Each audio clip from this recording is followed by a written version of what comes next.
नमस्कार, मैं Nikita Rastogi. DNP India में आपका स्वागत। हम नजर डालेंगे बड़ी खबरों पर, तो चलिए शुरुआत करते हैं बुलेटिन की, जिसमें सबसे पहले बताएंगे कैसे फर्जी डॉक्टरों की लगेगी वाट। सीएम मोहन यादव ने उठाया कौन सा बड़ा कदम। फिर बताएंगे कैसे ट्रंप के टैरिफ ने एक दिन में स्वाहा कर दिए करोड़ों रुपए। फिर बात करेंगे स्टॉक मार्केट के झटके के बाद देश की जनता के लिए आई कौन सी एक और झटके वाली खबर। फिर बताएंगे गर्मी के बढ़ते सितम के बीच देश के किन राज्यों में जारी हुआ रेड अलर्ट। आखिर में बात होगी क्या कांग्रेस की बिहार में कुछ है खास योजना। हाल ही में मध्य प्रदेश के दमोह में लापरवाही और फर्जीवाड़े का एक ऐसा मामला सामने आया जिसने सबको चौंका दिया, जिसमें एक शख्स खुद को लंदन का डॉक्टर बताकर नौकरी कर रहा था। उसने कई हार्ट पेशेंट का ऑपरेशन किया जिससे उनकी जान तक चली गई। वहीं ये मामला सामने आते ही मोहन सरकार भी सख्त हो गई है और उन्होंने एक बड़ा कदम उठाने का फैसला लिया है। दमोह में फर्जी डॉक्टर का मामला सामने आने के बाद मध्य प्रदेश सरकार पूरे राज्य में फर्जी डॉक्टरों की पहचान कर उनके खिलाफ कार्रवाई करने का अभियान शुरू करेगी, जिसके तहत फर्जीवाड़ा चला रहे एक एक डॉक्टर को खोज खोज कर निकाला जाएगा। इस मामले के बारे में उन्होंने मीडिया से बातचीत करी और बताया कि मामले की जांच के आदेश दे दिए गए हैं, जिस पर कार्रवाई की जा रही है। पहले सुनिए मोहन यादव ने क्या कहा, फिर बताएंगे फर्जीवाड़े का ये पूरा मामला है क्या। जो भी घटना सबकी जानकारी में है, हमारी सरकार उसके ऊपर कठोर कार्रवाई कर रही है और ये हमारी सरकार का भारत सरकार के साथ लगातार इस प्रकार की व्यवस्थाओं में आपने देखा होगा कि हमने हर एक वो कमियां या गलतियां या छिपी हुई बातें जिससे कहीं कोई चूक हो रही है उससे तुरंत त्वरित एक्शन की है और उसी का परिणाम है कि बड़ी से बड़ी कोई भी ऐसी बात होगी तो हमारी सरकार एक्शन लेने में देर नहीं देगी। ये इसी कारण से हमारी सरकार की अपनी एक साख बनी है। मैंने इस बारे में निर्देश दिए हैं कि ऐसे और भी कहीं कोई हो तो हेल्थ डिपार्टमेंट उनके बारे। दमोह के मिशन अस्पताल से लापरवाही का ये मामला है, जहां लापरवाही की वजह से 7 हार्ट मरीजों की मौत हो गई। यहाँ एक शख्स अपने आप को लंदन का डॉक्टर बताकर नौकरी कर रहा था, जिसने कुछ हार्ट पेशेंट का ऑपरेशन भी किया, जिनमें से 7 की मौत हो गई। ये मामला फरवरी महीने का है, यानी मरीजों की मौत को 2 महीने का समय बीत गया है। 7 लोगों की जान चली गई है। बावजूद इसके अस्पताल प्रबंधन ने ना तो आरोपी की डिग्री का वेरिफिकेशन किया और ना ही उसकी पहचान कर जांच की गई। इस मामले का खुलासा तब हुआ जब बाल कल्याण समिति के अध्यक्ष दीपक तिवारी ने इसकी शिकायत करी। फिलहाल मामले की जांच की जा रही है और दोषियों पर सख्त कार्रवाई की जा रही है। वहीं हॉस्पिटल मैनेजमेंट की लापरवाही और सरकारी योजनाओं के दुरुपयोग को लेकर अब प्रशासनिक स्तर पर भी सवाल उठ रहे हैं। अमेरिकी राष्ट्रपति डोनाल्ड ट्रंप ने अपने टैरिफ को खूबसूरत चीज बताया, लेकिन अब उनकी इसी खूबसूरत चीज ने दुनिया का सुख चैन सब छीन लिया है। आज ट्रंप के इसी टैरिफ की वजह से दुनिया को सबसे बड़ा झटका लगा।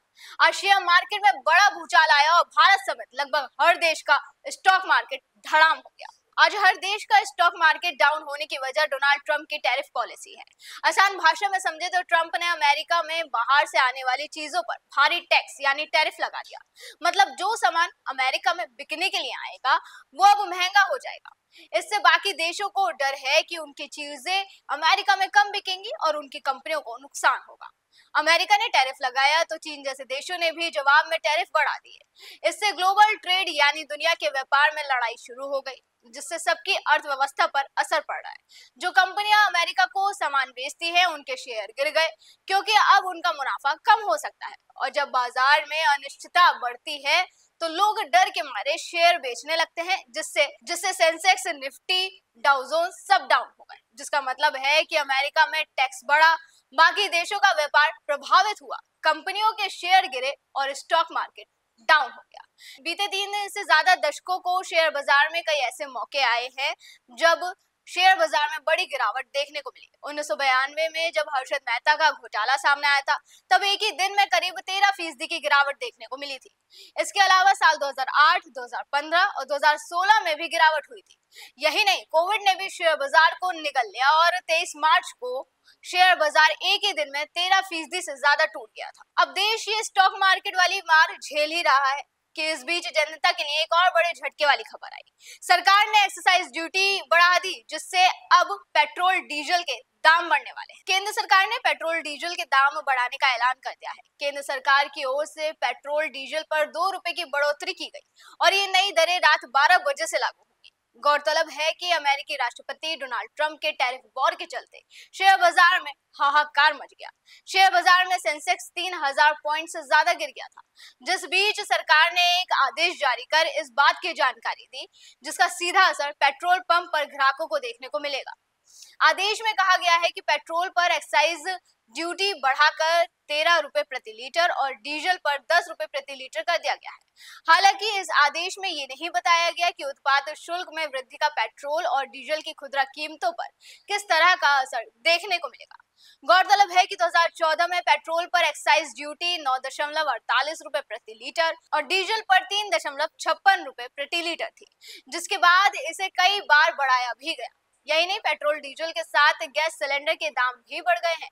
बता दें, एलपीजी सिलेंडर के दाम 50 रुपए बढ़ गए हैं। इस बढ़ोतरी से अब लोगों को खाना बनाना भी महंगा पड़ेगा। पहले गैस सिलेंडर के दाम 803 रुपए थे, जिसके बाद अब ये बढ़कर 853 रुपए हो गए। कुल मिलाकर आज का दिन देश की जनता के लिए पूरी तरह से झटकों से भरा रहा। भारत में अब धीरे धीरे गर्मी का प्रकोप बढ़ता जा रहा है। खासकर उत्तर भारत में दिल्ली समेत कई राज्यों में तापमान 42 डिग्री सेल्सियस के पार पहुंच चुका है। इसके राजस्थान, मध्य प्रदेश, महाराष्ट्र, गुजरात और उड़ीसा समेत कई राज्यों में गर्मी का सितम जारी है। इसको देखते हुए मौसम विभाग की तरफ से कई राज्यों में रेड अलर्ट जारी किया गया है। अप्रैल की शुरुआत में ही जून वाली गर्मी का एहसास होने लगा। भारत के 5 राज्यों के 21 शहरों में 6 अप्रैल को 42 डिग्री सेल्सियस से ज्यादा तापमान दर्ज किया गया। मौसम विभाग के मुताबिक राष्ट्रीय राजधानी दिल्ली को अगले 3 दिनों तक भीषण गर्मी से जूझना पड़ेगा। दिल्ली के अलावा राजस्थान, मध्य प्रदेश, महाराष्ट्र, गुजरात और ओडिशा के शहरों में भी गर्मी का प्रकोप जारी रहेगा। वहीं उत्तर प्रदेश में भी गर्मी का सितम बढ़ रहा है।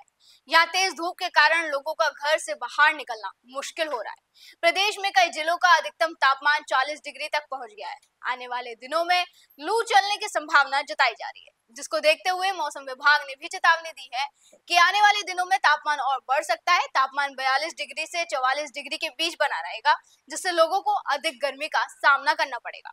वहीं गर्मियों को देखते हुए पश्चिम बंगाल सरकार ने 30 अप्रैल से ही गर्मी की छुट्टियों की घोषणा कर दी।